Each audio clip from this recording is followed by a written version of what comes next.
Lozan yanında 5 etajlı Kazadon'da 4. etajında 2 kanal kvartiramız satıladı. 52 kvadrat plan başlık zakonu. Üyemiz korupça kalanladı. Gittik bir yerde görüp çıkan. Palizlerin görünüğüne palizlerim giyin, akurat ne? Üyemizde işkem, demirleşik. Bismillahirrahmanirrahim. Üyemize yaxşılab ötübara varımız.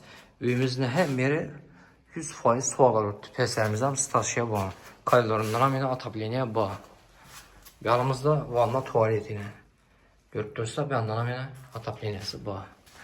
Yanımızda bir rullu kuhnesi bağlı. Kuhnesinden hem atapleneye bağlı. Bir yan tarafında balkon. Balkona çıkan işler hem aqua. Yanımızda yine stena katıyor. Su hem menesi ötüp duruptu.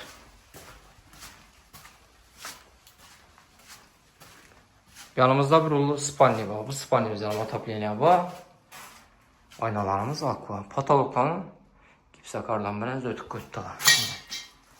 Kim işleyeceğimiz lazım işi delerim koşup belirlediğini. Spokul öfkelerim. Yanımızda yine karıpke. Yanımızda bir uzalı var. Uzalından otapleneye var.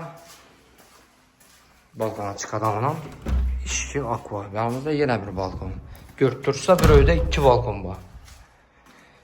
Tak şunda evimizde gap yok. Pulda gel adam olsak 375 milyon tutmamız geliş adam. Gelirse hem çok getip katıp veremiz.